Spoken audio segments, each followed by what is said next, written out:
Hello, welcome to Clergy in Collars Getting Coffee. Today I have a special guest, the Reverend.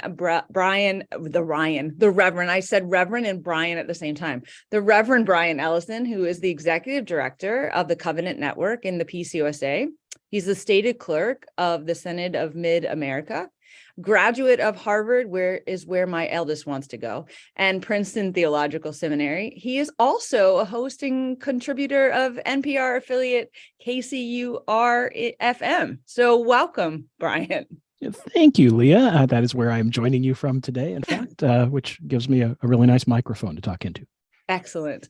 Now, Brian, we know each other from 2 years of GAPJC Zooms before we finally got to go back in person. That's right. The General Assembly Permanent Judicial Commission. I was going to say, can you give listeners, particularly those who aren't familiar with the Presbyterian structure, just the elevator pitch of what the GAPJC is? Sure. Every council, Presbytery, Synod, General Assembly, has a permanent judicial commission to handle the discipline of the church, both remedial cases, which involve a time where someone believes something improper or irregular has occurred or something failed to occur, and also disciplinary processes where a minister or an elder or deacon or member has done something that they should not have done, or at least is alleged to have done so. And so we have a whole process for that. Judicial commissions hear those cases, and then they can be appealed. So where we serve together, Leah, the General Assembly PJC usually hears appeals of cases that started at a lower level and interprets the Book of Order, the Constitution of the Presbyterian Church, just in some ways similar to how the Supreme Court interprets the Constitution of the United States, and tries to make sense of it and offer help that will apply in churches and presbyteries around the country.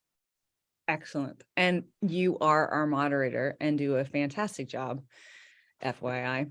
Well, thank you. You're welcome.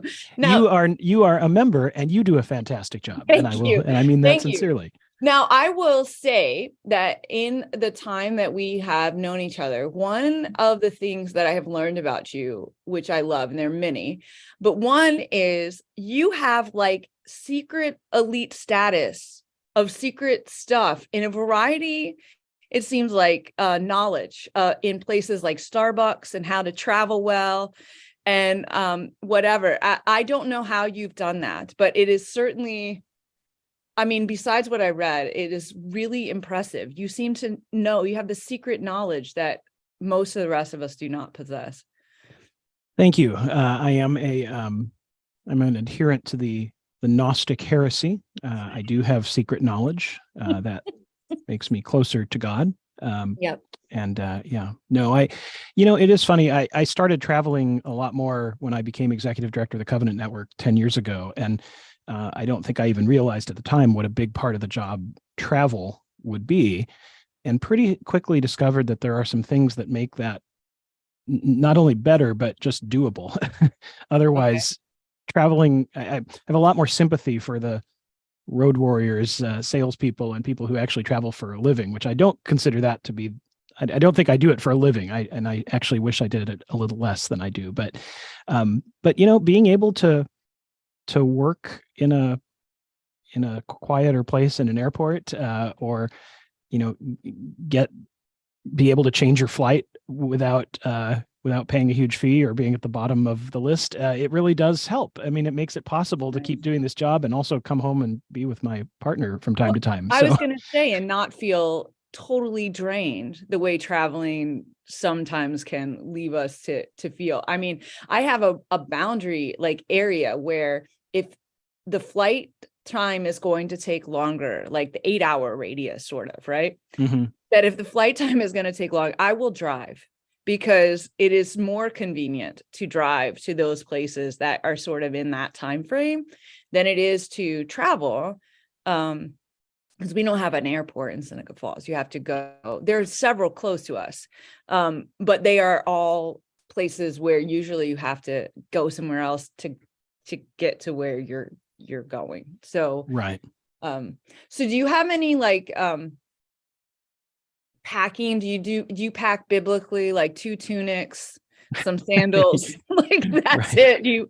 you like carry on only? Do you check bags? Do you? Yeah. Has that been awkward at all for you and the other members of the PJC when I wear just my tunic to the Yeah. hearings? Yeah. It is more when you leave the room sometimes when you dust Yeah. off your feet, right? Right. I do work really hard to never check a bag if I can help it. Just the flexibility of not having your bag checked, being able to change a flight at the last minute, not having to wait for it at baggage claim. So I'm pretty good. I have been known to pack for 3 nights, including a preaching robe, in my carry-on. Those are bulky. Yeah, that's Yeah, impressive. that's I think, and I think I can go probably 4 days without a robe, in a carry-on. Shoes are kind of the killer. You need to choose a pair of shoes that you're going to wear every day and it's going to go with everything. That's because that more than one pair of shoes starts to make it impossible. Yeah, that's true. That's true. I can see that as somebody who I feel like they don't squish, they don't. Yeah. I feel like I always have about 3 pairs of shoes wherever I travel, which would make that makes carry on difficult. They because they don't squish. But also, I mean, Starbucks, right? Coffee, Right. is a reason I tell people coffee and peanut butter and chocolate are 2 of the reasons I believe God exists outside of what's in the Bible. Right. And I feel like you at least share the coffee. Oh, I absolutely do. And I do drink Starbucks. I mean, I'm from Seattle. I take some flack from people for this because they think I should only drink organic, fair trade, locally grown, locally sold coffee. And I appreciate that. And I value those things. But the truth is, I have an app on my phone, and there's usually a Starbucks in a 2-block radius of everywhere I am. And it is so nice to just have it. And at least I know what I'm getting, whatever city I'm in the world, I know what I'm getting. You do that. I mean, that's truthful. I don't know. I mean, my eldest brother was a manager for a Starbucks, as was my sister-in-law. And there was a whole variety of things they learned as baristas that I didn't even realize were part of that, learning how to pair their pastries with their coffees and stuff like that, and how they could run that for somebody. It's very impressive. Well, and truly, I mean, the Starbucks that's close to my house, it is my local coffee shop. It is. I know the people who work there. They live in the same neighborhood I do. I know it's a big corporate chain, but it is my local coffee shop as well. Yeah, that's true. I mean, I guess I hadn't thought about that, but of course, yes, it would be. Whereas our closest Starbucks is on the highway and so you have to pay tolls to get there, and doesn't feel local at all versus our coffee shops here. But so one of the things that I wanted to really ask you about, because you've been involved in the polity, you've been interested in the polity of the PCUSA, I think, since birth. But what are you seeing now as some of the crucial issues that either we are talking about or we need to begin to talk about more seriously? Yeah, I mean, I think so many of our issues we often talk about as polity issues. That's where we end up having debates or votes. It's where we have judicial cases that you and I deal with. But to be honest, I don't really think polity issues or votes and debates are where the real hard or important conversations in the church really are. That's like the Starbucks corporation versus your local coffee shop. Right. And I mean, I think it's also, deep questions of what it means to be the church in today's world, in a society that has moved on from religion in many respects, and where it does talk about religion, it does that in pretty unhealthy ways, where politics have become, bitterly divided, and where people's religious faith is used as an instrument of division rather than compassion. It is really hard to say the most important issue facing the church is whether to amend G 601034. Right. Right. The most important issue facing the church is, are we going to have one, and what's it going to look like? And so, you ask what are kind of the big polity issues, or the big issues facing the church. I mean, I really think our relationship with each other, how we're going to embody this covenant that is actually explicit in our constitutional documents, that we are in this relationship with each other. We're mutually accountable. We're mutually responsible. We're called to the kind of service in mission and ministry that you can only do together. How are we going to do that? And there is a temptation, and some of it is driven by a belief that our resources are scarce.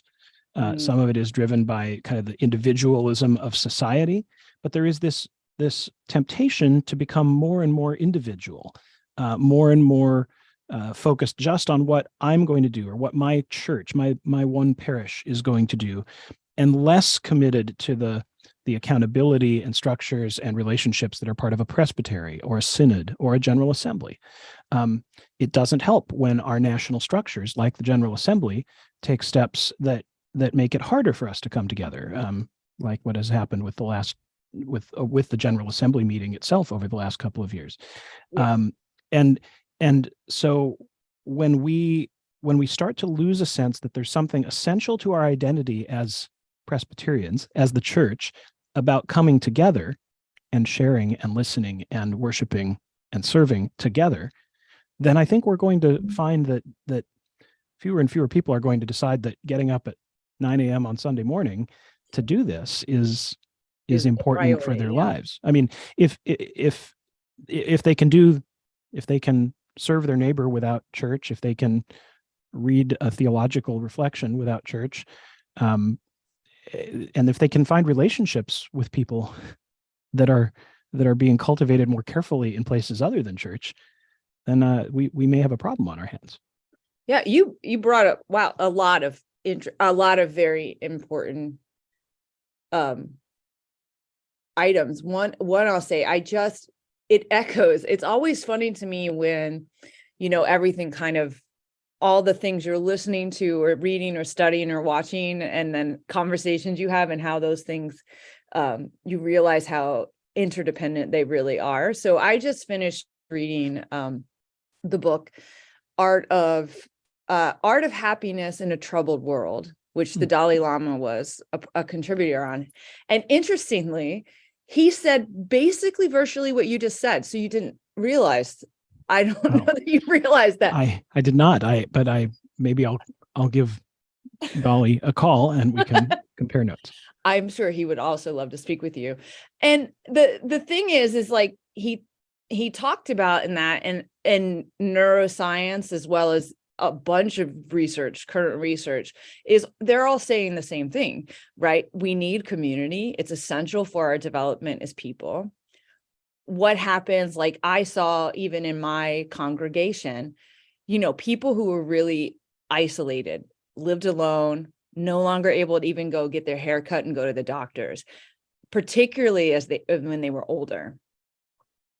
There was a drastic change in, I won't say their mental health, but in their health, their memories and such, in that 2 years that they were basically by themselves, where no one was touching them. The contact was different. So even though they were still a part of the community in terms of maybe they watched the church services online, there was still something about being in space with one another.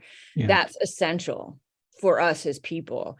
And I think you're right. I think, a question our presbytery is asking, and I think it's a very good question, and I can hear echoes of it in what you said, is when we have a series of churches closing, if we say a presbytery is made up of the people, then when buildings close, the people in those relationships still have to, we'd hope, right, could be maintained. That community should be maintained.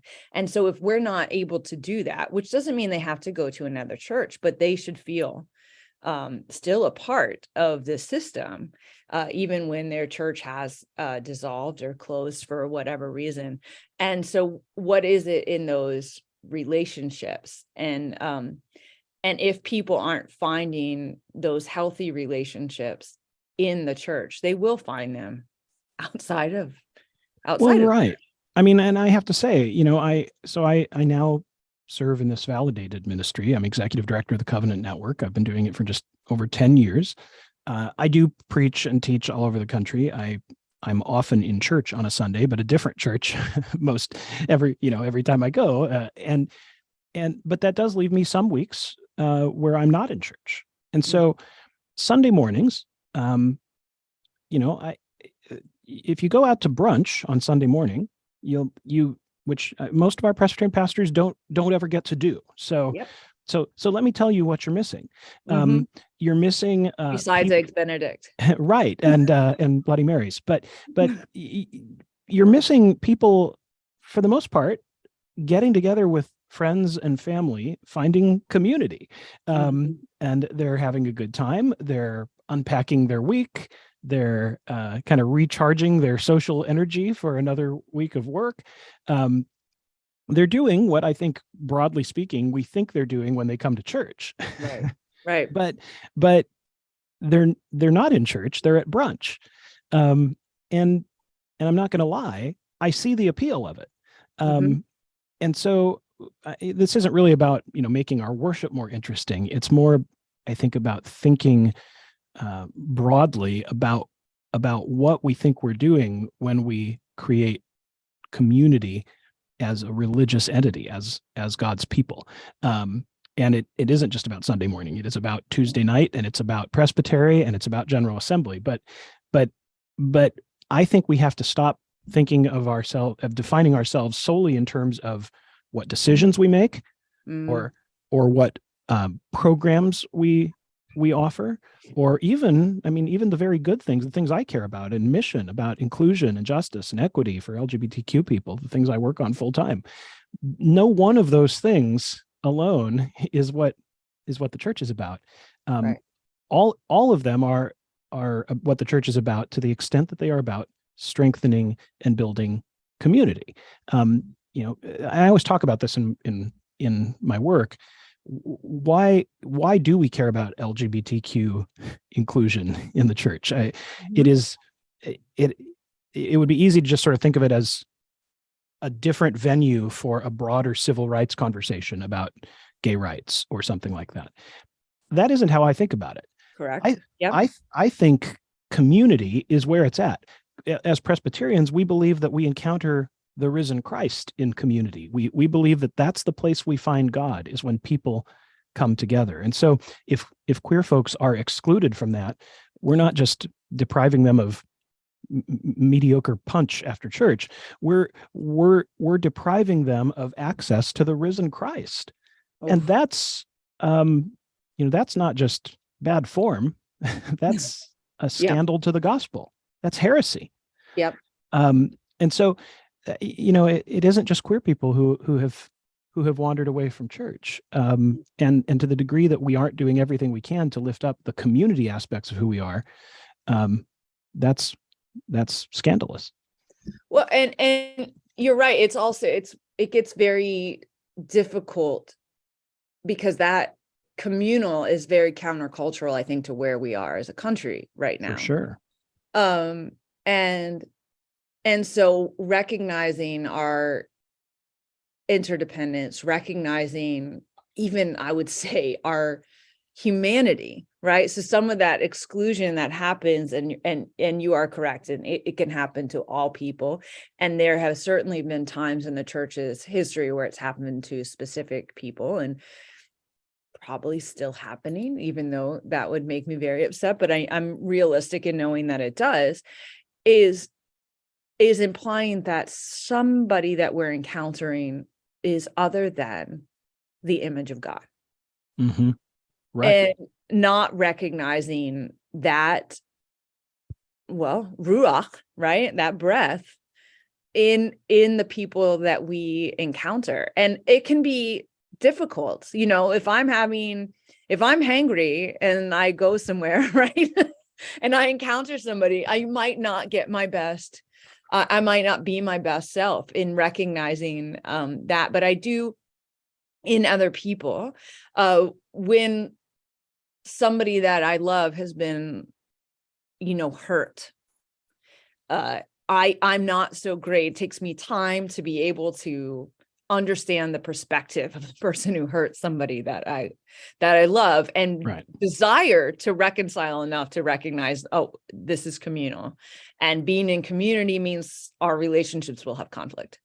But and that's what our judicial process that you and I work together on is right. Fundamentally about. It's about restoring community, whatever that requires, which sometimes is for someone to say you are right and you are wrong, and at other times is to say you can't be here anymore so that this is a safe place for you, but usually is not even so harsh as that, or so extreme as that. It's usually about people coming together and talking and realizing their differences, but it is still about community. There's all these things we do that are different than these things in the secular world that look very similar, but what we do is different than what happens in a courtroom. Yes. Even though we have counsel and we have a complainant and a respondent, and we have some objections, of the same words, but it is fundamentally very different. Yes. because that reconciliation, that community, that justice, in the biblical sense is what we're really going after. Yeah, that's what drives. That's why we read the preamble before we begin our work, and all of that. That's a huge part of it, is to frame the work that we're doing in terms of reconciliation and redemptive, because we believe in a redemptive God, right? Mm-hmm. We believe that we have been redeemed. And what does that mean? And how does a person who knows that they are redeemed, right, who knows that about themselves, how do they live and move through the world? And is that different than somebody who doesn't have that? And if and I don't know, and I'm not, it's not a matter of better than, right? That's not what it is. I know tons of great, wonderful people who have nothing to do with the church, or even more specifically the PCUSA, right? But I mean, to go back to what you were talking about, going to brunch and all of that, I mean, sometimes I worry that if we stay, we want everything to be so clean cut, like as though they don't overlap, as though, I mean, I hope that my love, faith, belief in God, and that I have God's grace helps me to extend that outside of the walls of this beautiful structure that I get to work in, and beyond the people who are members of the congregation that I serve, or members in the larger Presbyterian structure.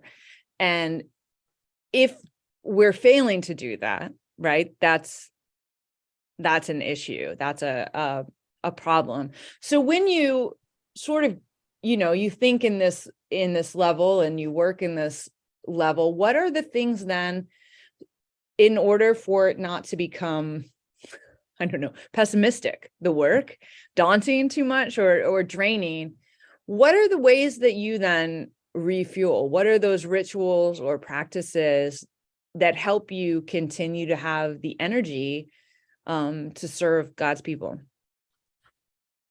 Well, I mean, I should start by saying I'm not sure I've always done this so well, to be honest. I think I probably take on too many responsibilities across too many different areas, and don't always do that very well. So I'll start with honesty. I mean, one of the things that I have come to realize for me, I am an extrovert, which is helpful for doing that work, but it also is a clue to how I'm best going to recharge. So, so I do need to be with my people, my partner, first and foremost, but also a community of trusted friends and colleagues, people who I can kind of come back home to, and wherever they live in the country, come home to them virtually, and share thoughts and share reflections and be encouraged. So community is actually very important to me, even apart from the kind of the big C church community. Yes. I have also found that at least periodically taking some time for personal reflection and journaling and reading has also been really important. I find poetry to be very helpful for that. Now that is something I didn't know about you. Well, there you go. New. Particular poets or types of poetry? Actually, I really like not being limited to one particular poet. I have a hard time buying an entire book of one poet, to be honest, because I always feel like I need to keep it fresh. Although I will like tell the you, diversity in everything. I do. Although I will tell you too, I've been reading recently, not surprisingly, and certainly very popularly, Mary Oliver. The late Mary Oliver is someone whose work I've recently been finding very meaningful and helpful for reflection. Her poems are not long, they're not wordy. They're, they only take a minute to read, but you can reflect on them for a long time, and that's been helpful. There's another poet, and actually I'll recommend a competing podcast of yours, Leah. Okay. Yeah, there are many. Very, very similar listenership, I'm sure. This one is produced by the folks who make On Being, which is the the religion program that was on NPR. But one of their podcasts is called Poetry Unbound, and it's hosted by Padraig Otuma. It's an Irish poet, but he brings a selection of poems by contemporary poets from around the world, most of whom I haven't heard of before he introduces me to them. That's more about me than about them. But it's it exposes me regularly to a variety of things. His podcast includes some reflection on those poems that he shares, and of course he reads them in a lovely Irish accent as well.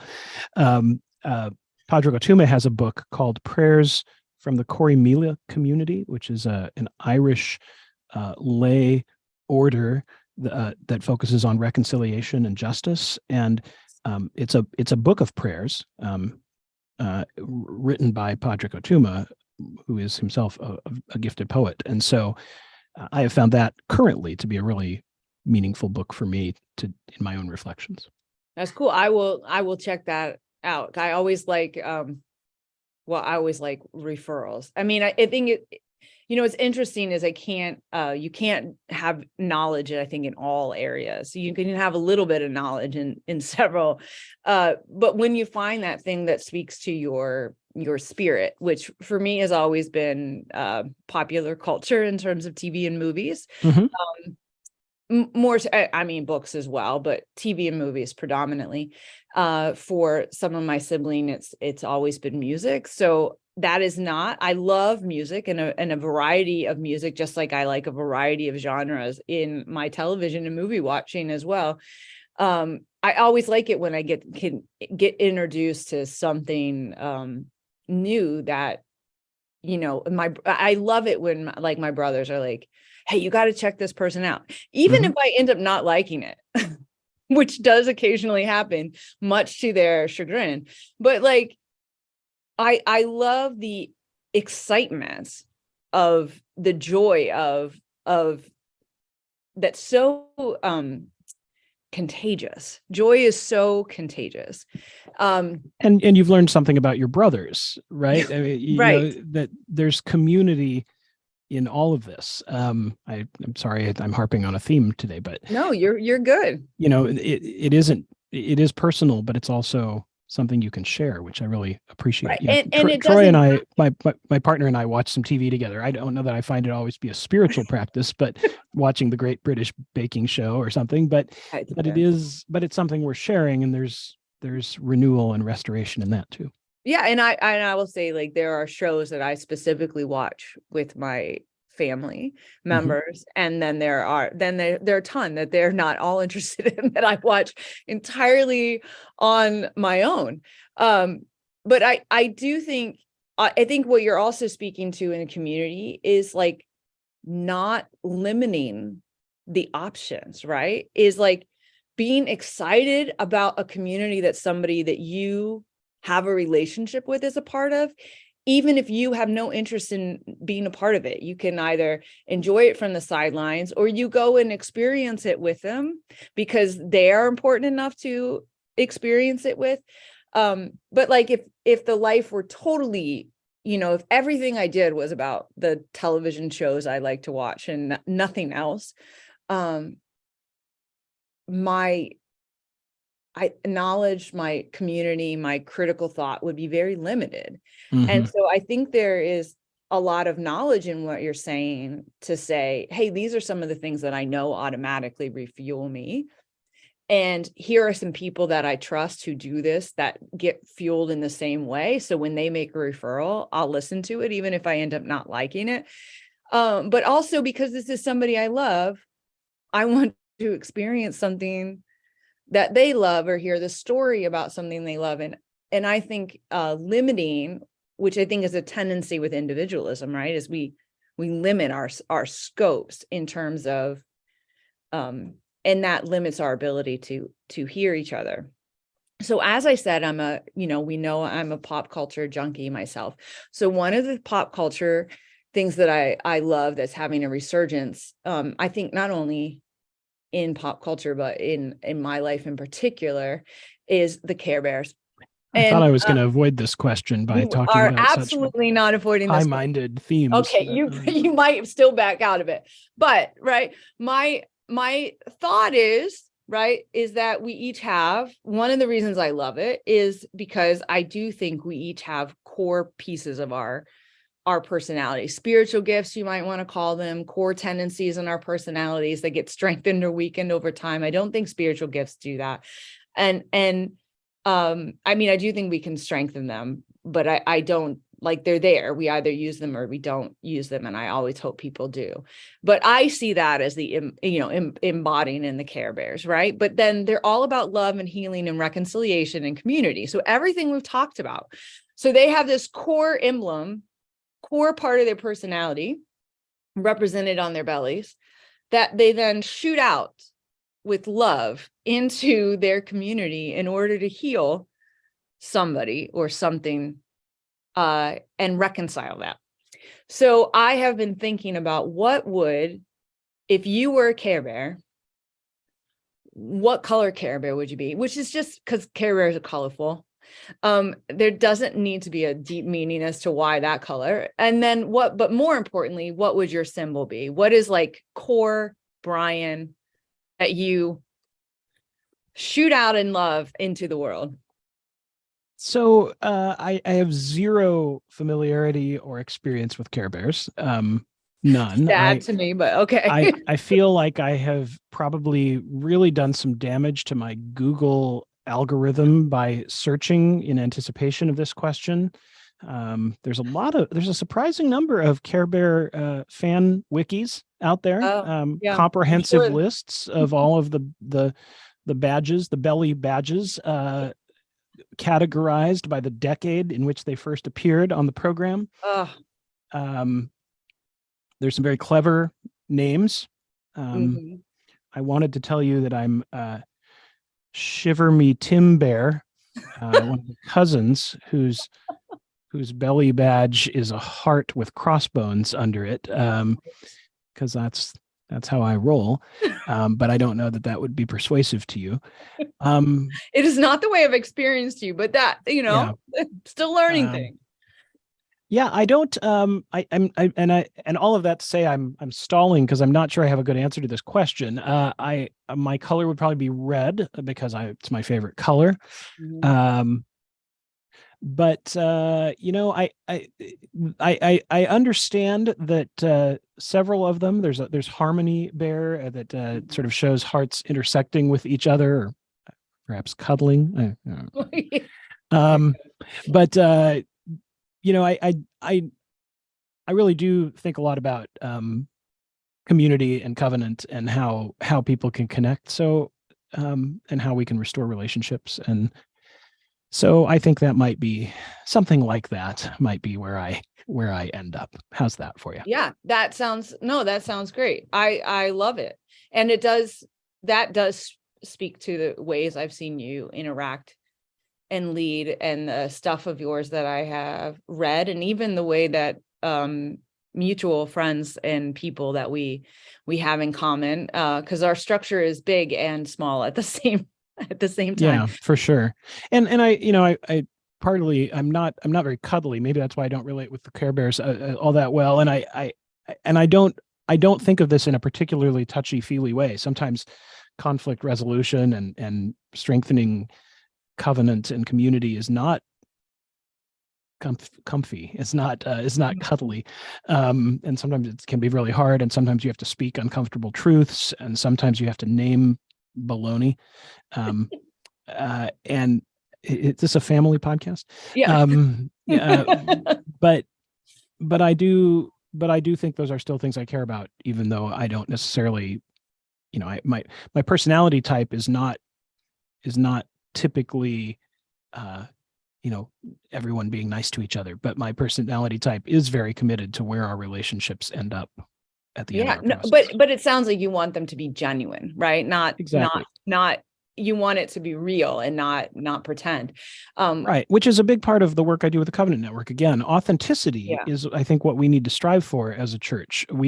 It's not just that we need to have LGBTQ ministers in our churches. It's that they need to be authentically who they are, and who they're called to be by God, and who they're called to be, and who God made them to be. And I know my own story of serving in the closet for many years before I came out, but to this day, I talk all the time with ministers who are gay, but not able to tell that to their congregation, who are bi, but don't think people would understand if they explained what that means, who are experiencing gender dysphoria, or who identify themselves as trans or non-binary, but don't believe they can share that with their congregations. And they're probably right. They can't share it without it causing conflict and misunderstanding. And it's that, sure, our policies changed a decade ago around some of these issues, but until people are able to serve authentically, until we're able to really say who we are and show who we are and be in relationships openly, we haven't really turned that corner yet. And honestly, we have a long way to go as a church before we're able to do that as a whole church.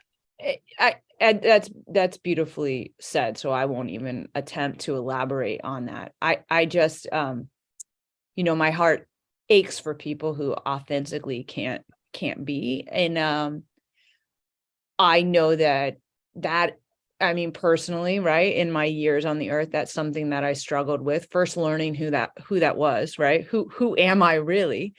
And then who do I want to be? How do I want to be known, right?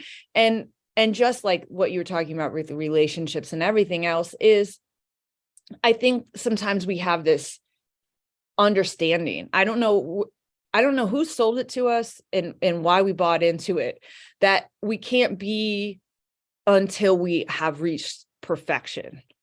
Right? Somebody sold that to us. And I don't know if it was the church or, I don't know, whatever, cover girl. I don't know who sold it to us, but, just that idea where learning how to be authentically ourselves means that we will fail miserably. Right. And some of those failings, we fall so hard right on our face, they leave us with scars, right? And bumps and bruises some will go away and some are going to be permanent. But giving each other grace in our relationships, that level of generosity to alleviate the expectation of perfection from our relationships. What does that mean? I mean, you can find that in a television show because it's written. Mm-hmm. It's not real. I tell my sons all the time, they're like, why aren't you more like a TV mom? And I was like, because no one gives me a script. Right. That's why. Like, they don't have a script. I'm not playing a character, right? Which means sometimes I'm going to do things really well. Sometimes I'm going to mess up. And hopefully I can say I'm sorry and learn enough in an authentic enough way to correct it, right? To not continually do the same thing over and over and over again. But wherever we're starting, And I think I hear this invitation from you. So wherever we're starting to authentically be ourselves, it might take us a long time to fully be that everywhere. But find a place, find a community that allows you to begin the process of the joy it is when you fully get to embrace who you are and love who you are. Because I think life is fuller when we do that.